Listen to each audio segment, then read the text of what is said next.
So you've heard from Timon a bit of an overview of the value retail and VIA business. Just to zoom in a little bit on the VIA business, give you some more background, and in particular talk about one aspect of what value retail brings to the business in terms of transforming the assets that the fund has purchased. First of all, just a bit of background. The fund was formed in 2014. The rationale was that, as Richard has already talked about, there were quite a lot of outlet centres across Europe which were undermanaged and ripe for a new manager to take over, and the likelihood we saw of some consolidation in the industry, bringing ownership of the major outlets under control of a smaller group of specialist operators. So we looked to create a major platform with really strong potential. As you've seen, the principal investors, outside investors, Hammerson and APG, the operating partners, Value Retail, bringing in our expertise of running outlet centres, our brand relationships, and so on and so forth. And Mayer Bergman, not mentioned there, but they are the retail fund management specialists who are Value Retail's joint venture partners in VIA. The plan basically was to use the Value Retail expertise and experience to bring to bear on assets which we purchased. Now, Value Retail has never purchased any assets at all. It has always built from the ground up. So this was a completely new experience for us, but as I will explain, it's actually something that we found that we're quite good at. Obviously, we've already talked about aspects of management of these assets. You've heard Octavia and Wilco talk about what we call retail management, which is kind of unique to the outlet business. Because you're on a turnover rent model, you have to be driving the performance of the stores, which is rather different from a conventional shopping centre business. And to do that, we employ a whole range of people at the centre level, but of them, the most important probably are what we call retail managers. In addition, you've obviously got the potential to improve the brand mix, and to physically change the environment, which is enormously important in terms of boosting footfall. And then there are other environmental aspects that one will want to work on, including food and beverage and so on. And finally, mention there of tourism. Tourism is an enormously important element of the growth of the outlet business. Not every asset, obviously, is particularly amenable to Chinese tourists, but because the tourist, particularly the long-haul tourist, will typically spend 4 or 5 times as much on each visit to an outlet centre as a local visitor, the more you can drive the footfall from those sort of tourists, the faster your growth in sales will be. So just to go through how the portfolio has grown since it started. Batavia Stad was actually the first asset that we acquired. Second was Fashion Arena in Prague. Those were each one-off acquisitions. We then had the opportunity to acquire 2 assets from the Freeport, actually 3 assets from the Freeport portfolio. Freeport Lisbon, what is now called Hede and was formerly called Kungsbacka, near Gothenburg in Sweden. We also acquired a third asset in Czech Republic called Excalibur, which we decided to sell. Then shortly after that, we bought Landquart, which is in Switzerland, near Zurich. Then in 2016, we acquired what was called Festival Park Mallorca, an asset which actually Value Retail had been running for a couple of years, 2 or 3 years, and had been invited in by the people who bought it, Vade, which is a US specialist private equity fund. So that was kind of our first experience of taking something that somebody else had built and turning it around. And it in fact, was a very very profitable involvement for us and an extremely valuable learning experience. And that was really what gave us the impetus to get involved in VIA. Then in the end of last year and into the beginning of 2017, as you know, we acquired 4 assets out of the split up of the Iris portfolio, Zweibrücken Wilde Conde in Zweibrücken in Germany, Wilde Conde in Portugal, Seville, and Wrocław in Poland. And that is where they all are. You will notice there are some gaps on the map, which we may or may not look to fill, notably the UK, France, and Italy. But actually, at the moment, we're, I think, pretty nicely spread in the other locations. Certainly enough to be able to go and talk to brands at this stage and say, we can give you a strong Europe-wide footprint. So we're in 8 countries with 10 assets, total GLA 238,000 square meters, and that is likely to rise as we build extensions. But in addition, we will have the opportunity, we hope, to buy some more assets. That actually means that the GLA of the VIA assets is larger than that of Value Retail's.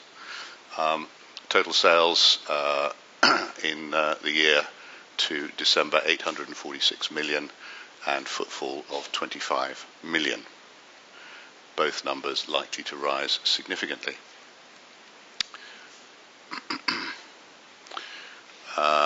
So that's the current gross asset value of the portfolio, 1.2 billion euros. The equity contributed by the 2 major investors and the 2 minor investors to date, 717 million euros, and net rental income of 65 million euros.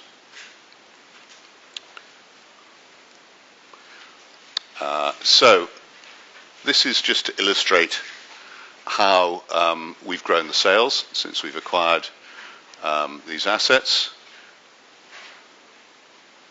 And the gold bit at the top is basically where the sales have gone since the acquisitions. So pretty useful across the board growth, but as you would imagine, the assets we've held longest, particularly Batavia Stad, are the ones that have shown the greatest growth.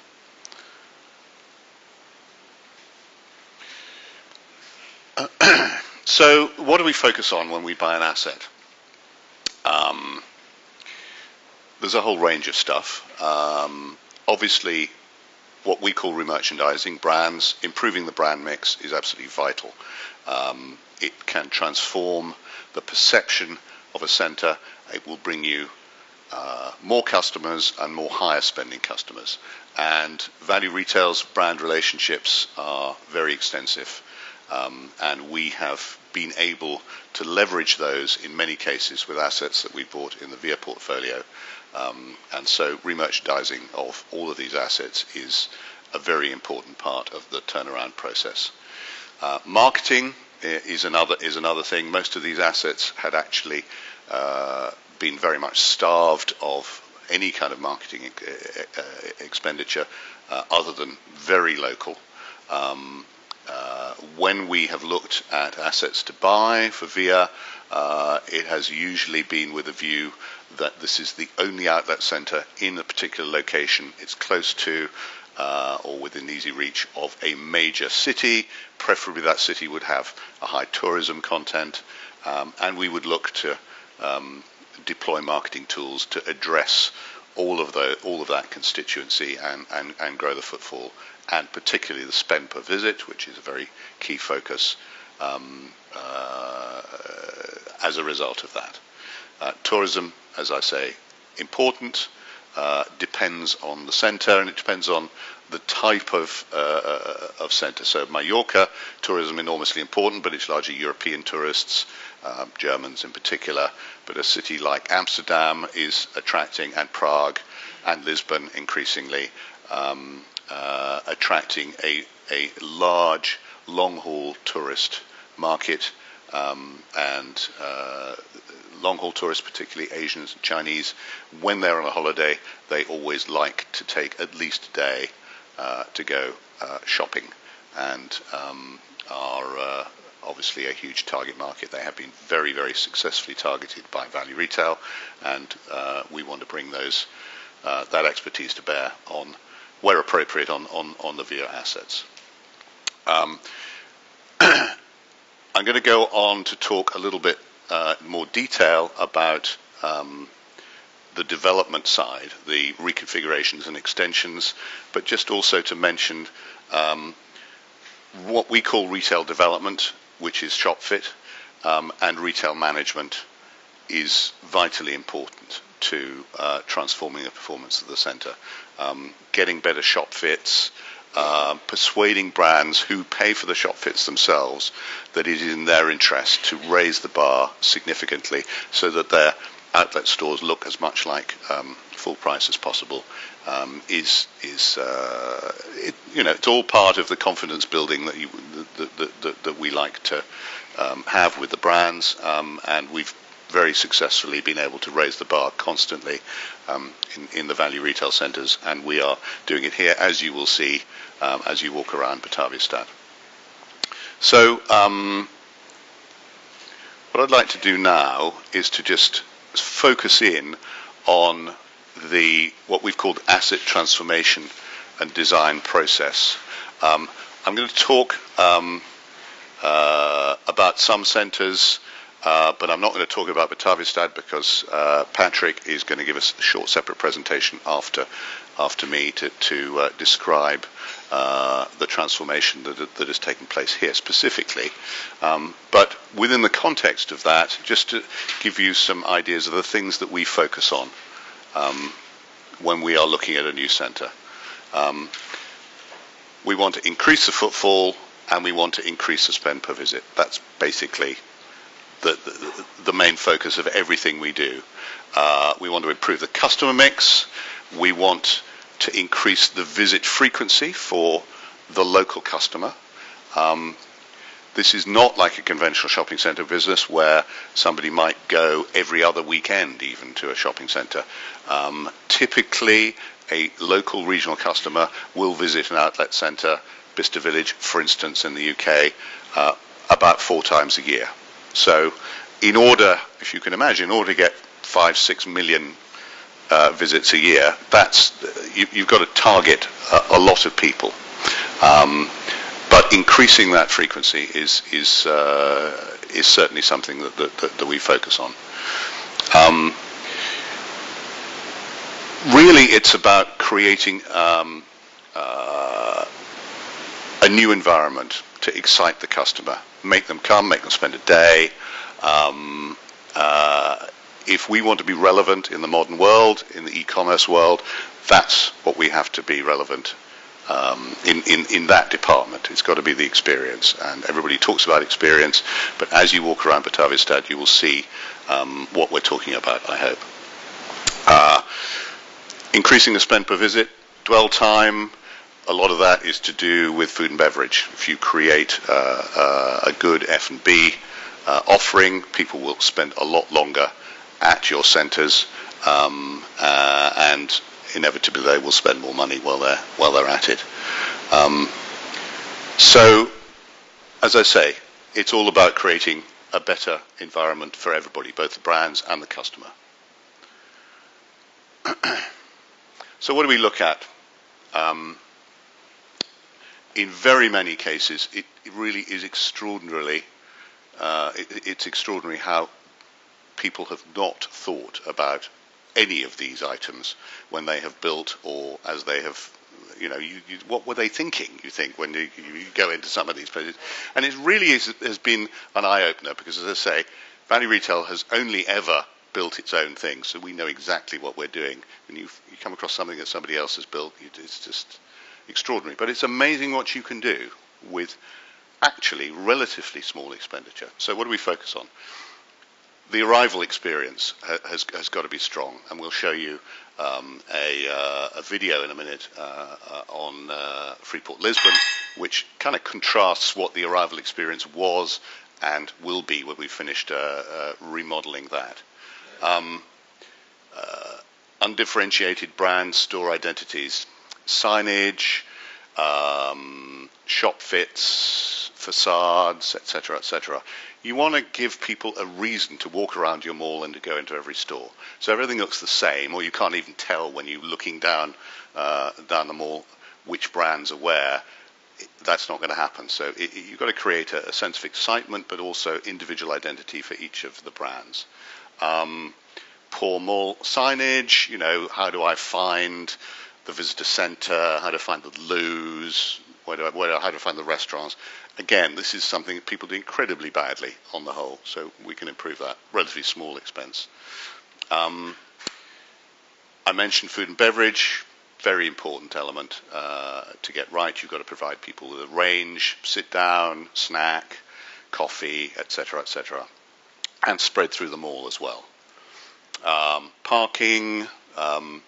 Very often we've bought centres and it's obvious that they've run out of parking space. So we literally wouldn't buy something unless we could see a way of increasing the parking capacity. Again, just generally improving the look and feel of the place, upgrading the toilets, all that kind of thing. So what are the tools that we'd use? Lighting, you can do a hell of a lot with lighting. Storefronts I've mentioned.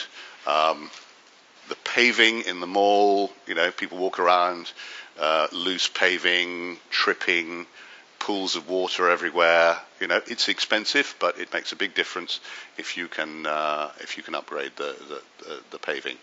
Landscaping, trees, bushes, flowers, what have you, makes an enormous difference to, if you come into many malls, they look incredibly stark and concrete and uninviting. If you can soften them by putting in some landscaping, makes a huge difference.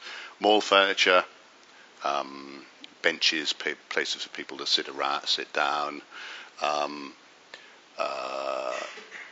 Many of the other things I mentioned already. Obviously, if you've got the ability to create a new phase, as we've done here, you can give a turbocharge to visitation because you can bring in a load of new brands, and your local people who maybe haven't visited for a while will want to come and see what it's like, and you can create a whole communication around that.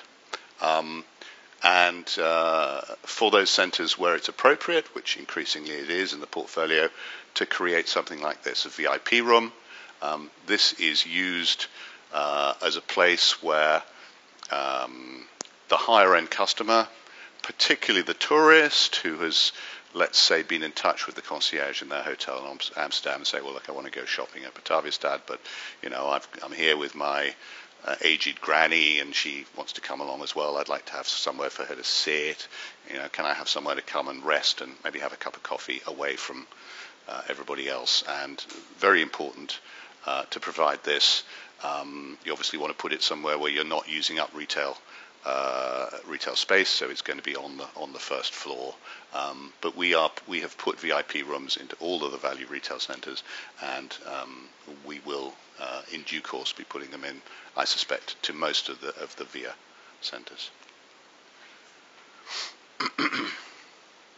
So that's the target: biggest impact, minimum possible cost. Not always achievable. So now I just want to go through some specific examples of assets that we have really transformed or are in the process of transforming. As I say, I won't talk about Batavia Stad, I'll leave that to Patrick. But first one to look at, Fashion Arena Prague. This is what it looked like when we acquired it. You'll see immediately what I mean by a sense of arrival. There is no sense of arrival. That is the main way in. It looks horrible, uninviting, and that whole, shall we say, rather Soviet bloc kind of experience continued as you went inside. So this is what it looks like now. Obviously you can't get rid of the buildings, but you can at least create some excitement at the entrance. And in due course, all of these will become covered in plants, and it just looks a lot nicer. So inside the centre, this was what it looked like. That's the first store you came to, the ASICS store, as you walked into the centre. The parking, by the way, is in the middle, not ideal, but we can't do anything about that. So that's what it looks like now. Polo Ralph Lauren, fantastic name, terrific driver, a brand with whom Value Retail has fantastic relationships across its whole business. Very much a game changer for any centre in which it comes. We've been working with them a long time, and they really know what they're doing. And between us, we created a fantastic looking store for Fashion Arena. The restaurant area. So this is the ground floor entrance to the restaurant area. When we bought it, looks particularly horrible, and it looked considerably more horrible when you went upstairs, and smelt a lot more horrible as well. It was literally like a Soviet era canteen, with sort of cauldrons of stuff being dished out. It was really quite extraordinary, and everybody said, "Oh, well, the locals, they don't have any better. They won't waste any money on that. They won't do it." So we said, "Well, that's rubbish," and so we went ahead and spent quite a lot of money. And we improved the arrival. This is what the entrance to the restaurant space looks like now. Opened up that ceiling, light coming in. This is what the experience was before, and this is what it is like now. Again, lighting, ceilings, all this sort of stuff. Not cheap, but not ridiculously expensive. Doesn't involve completely demolishing and rebuilding the facility. So this is what we've been able to achieve since we bought the asset. Really pretty dramatic growth, actually, for an asset which had been flatlining for quite a while. And that's a combination of all the things you've seen, including the upgrading of the brand mix, which continues. Prague is a city which is seeing a lot of growth in tourism, and we have now created an environment which we are happy and proud to market to the more upmarket tourists who are now flooding into Prague, and we think they will come and spend money. So, moving to Freeport, Lisbon. Some of you may have memories of Freeport, Lisbon, which for many, many years was a spectacular white elephant. It opened, I think, maybe as long ago as 2000 or possibly even 1999, had 1 million square feet originally of combination of retail and leisure, completely mad, appallingly badly designed, and had just been a disaster forever. And we took a deep breath when we were given the opportunity and decided that we could actually do something with it. And so what we would do, and I think there is a map of what we decided to do in a minute, but this is all befores. This whole area, by the way, they built, and potentially the most beautiful area in the mall, but they couldn't fill it, so they just closed it. It just sat empty, and it was empty when we bought it, and we're going to turn it into the food and beverage centre. Another picture of the same thing, really horrible. So,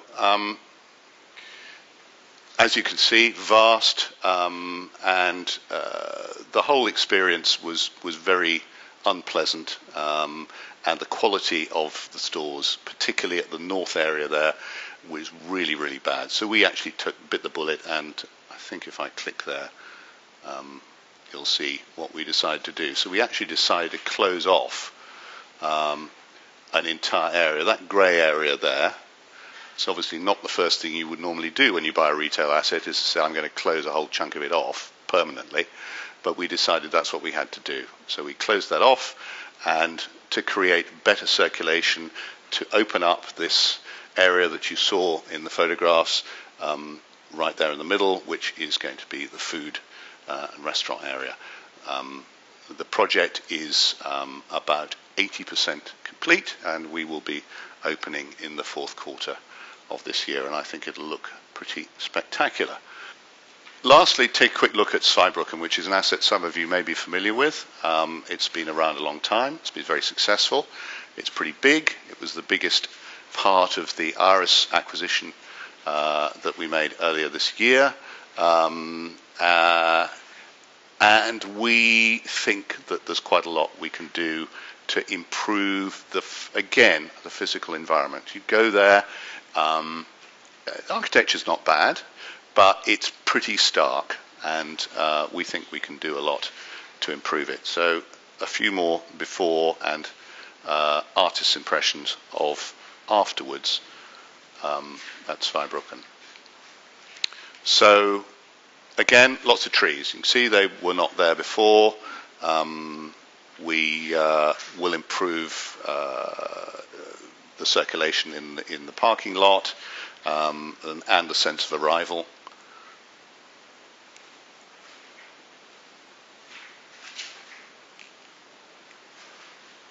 Again, not very attractive, pretty undifferentiated, rather unpleasant, particularly these ceilings here, and the light, believe me, at night looked absolutely awful, ghastly strip lighting, very uninviting, and we think we can do a bit better than that. So we will open it up, put in new lighting, and create a much more inviting environment.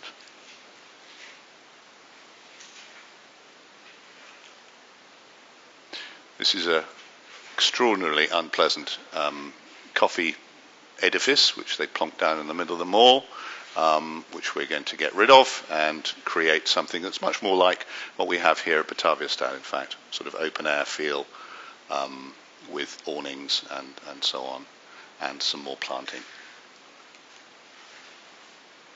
This is the central plaza, pretty uninviting, a lot we can do there. Again, trees, better paving, etc. Another shot of the same place.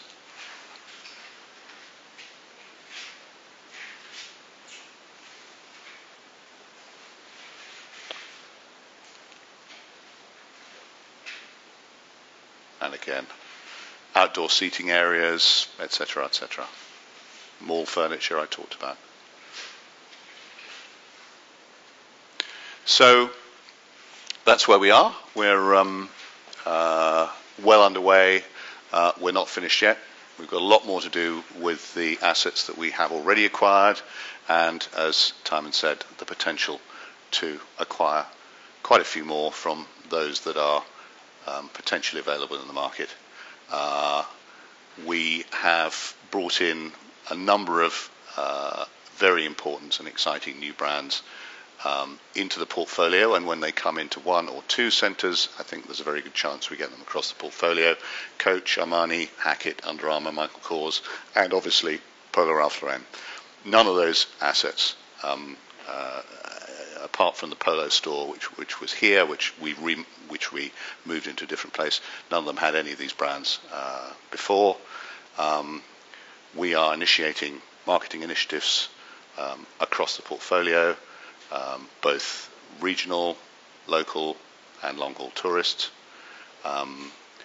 And as I say, we think a lot more to do. So what I'd like to do now is to hand over to Patrick, who will give you a quick overview of Batavia Stad and what we've done since we acquired it. And before we go on the tour, I want to explain something and tell you something about Batavia Stad and what we did in the past years. So this is Batavia Stad. It's 31,000 square meters and 150 units big with 2.35 million visitors per year. And we opened this phase in 2001, an extension 2007 and another one in 2009, and recently we opened this part. Officially on May the 12th this year, which we show you of course later. Patrick, just so everyone knows, there's a little typo, it's not 13,000, it's 31. Exactly. Oh yeah, sorry. This is 31,000, well, it is 13, but actually it is 31,000 square meters. Sales floor. So we're very well located in the middle of Holland, next to Amsterdam, Utrecht, The Hague and Rotterdam. And as you can see, the 60-minute and 90-minute driving times is where our customers come from. There's a direct train from Schiphol via Amsterdam to Lelystad, and you can take the shuttle from Lelystad Central Station to Batavia Stad. And we also have a shuttle bus for free independent tourists from Amsterdam on a daily basis, the Amsterdam city center to Batavia Stad. And what Octavia was telling you, we will get an airport in Lelystad, which is the 5th lane of Schiphol. So that will be European flights, and it will open March 2019. We did some developments, and as you can see, this used to be a flat facade, not very attractive. And as you see now, a really nice facade with a good tower. And we created, which was one store, we created 5 stores of that. So downsized, created more experience in the center and a much better facade. And that's what we also did with Hugo Boss, for example. A relocation from one to the other place. And next to that I put the figures. These are all percentages or downsize or increases. So we reduced the size with almost 40%. And then you can see 25% in total sales up versus the other units. And it yields 104% up. And even captive rate and conversion 18 and 14% up, as long as the average transaction value is too 14% up. So we created a new facade. As you see, this is not very attractive and not open, quite dark to be honest, with a small entrance, and here a glass entrance with an open structure. We also relocated Polo Ralph Lauren. It's one of the biggest Polo Ralph Lauren stores in Europe. And upsize of 113%. And there you can see full year sales 72% up. Only the yield is down right now. But almost 40% extra visitors in the store. That's the captive rate. And a conversion of 31% up. Also the ATV 8% up. So a really good relocation in this case. And we did quite a lot, to be honest. After the purchase of Via, we did, as you can calculate, more than 170 projects. And at that time, we only had 100 stores. So we did an awful lot.